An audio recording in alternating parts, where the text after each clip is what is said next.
ବର୍ତ୍ତମାନ ବଡ଼ ଖବର ମାଡ଼ି ଆସୁଛି ମହାସୁନାମୀ। ଚିନ୍ତା ବଢ଼ିଲା, ଓଡ଼ିଶା ପ୍ରତି ବିପଦ ବଢ଼ିଲା। କୂଳ ଲଙ୍ଘୁଛି ସମୁଦ୍ର।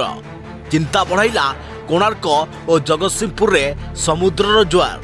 21 ମସିହା ସୁଦ୍ଧା ସମୁଦ୍ର ପତନ ଆହୁରି ବଢ଼ିବା ଆଶଙ୍କା। ମାଡ଼ି ଆସିବ ମହାସୁନାମୀ। ଶତାବ୍ଦୀ ଶେଷ ବେଳକୁ ସମୁଦ୍ରରେ ବୁଡ଼ିଯିବ 12ଟି ଉପକୂଳ ସହର। ହ୍ୟାଲୋ ଫ୍ରେଣ୍ଡସ୍, ମୁଁ ଶକ୍ତି ଆଉ ଆପଣ ଦେଖୁଛନ୍ତି ନରସିଂହା କ୍ରିଏସନ୍ସ ପେଜ୍। ତେବେ ଏହାକୁ ନେଇ କ'ଣ ରହିଛି ଡିଟେଲ୍ସ ଇନଫର୍ମେସନ୍ ଆଜିର ଭିଡ଼ିଓରେ ଜାଣିବା। ତା ପୂର୍ବରୁ ଭିଡ଼ିଓ ଗୋଟେ ଲାଇକ୍ କରନ୍ତୁ।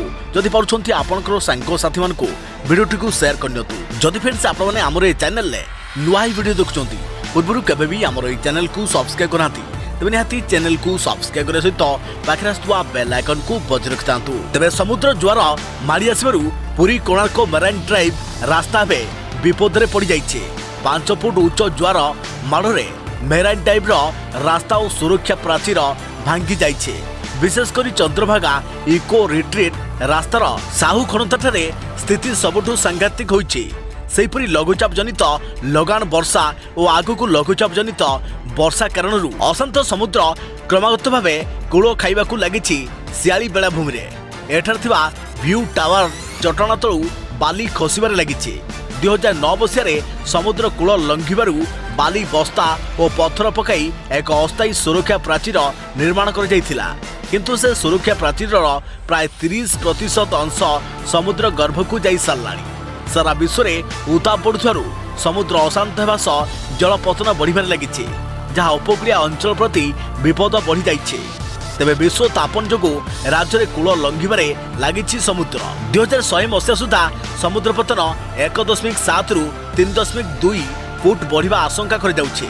2050 ସୁଦ୍ଧା 2 ଡିଗ୍ରୀ ସେଲସିୟସ୍ ବଢ଼ିବ, ଯାହାକି ସାରା ବିଶ୍ୱର ସ୍ୱାଭାବିକ ତାପମାତ୍ରା। 570 ସହରର ପ୍ରାୟ 80 କୋଟି ଲୋକ ପ୍ରଭାବିତ ହେବା ଆଶଙ୍କା ରହିଛି। ଏପରିକି ସମୁଦ୍ରରେ ଲୀନ ହୋଇପାରେ ଉପକୂଳରେ ଥିବା କେତେକ ସହର। ବିଶ୍ୱ ଅର୍ଥନୈତିକ ଫୋରମର ଗ୍ଲୋବାଲ ରିସ୍କ ରିପୋର୍ଟ 2019ରେ ତଥ୍ୟ ପ୍ରକାଶ। ସମୁଦ୍ରର ବିପଜ୍ଜନକ ବ୍ୟବହାର ନେଇ intergovernmental panel on climate change IPCCର ରିପୋର୍ଟ ଆହୁରି ସାଂଘାତିକ। ଶତାବ୍ଦୀ ଶେଷ ବେଳକୁ ସମୁଦ୍ରରେ ବୁଡ଼ିଯିବ 12ଟି ଉପକୂଳ ସହର। ମୁମ୍ବାଇ, ଚେନ୍ନାଇ, କୋଚି ଓ ବିଶାଖାପାଟନମ୍ ପ୍ରତି ରହିଛି ବିପଦ। ଏସିଆ ମହାଦେଶରେ ଦ୍ରୁତ ଗତିରେ ବଢ଼ୁଛି ସମୁଦ୍ର ଜଳପତନ। IPCC ରିପୋର୍ଟରେ ବନ୍ଦର ସହର ପାରାଦୀପକୁ ନେଇ ସତର୍କ ଘଣ୍ଟି।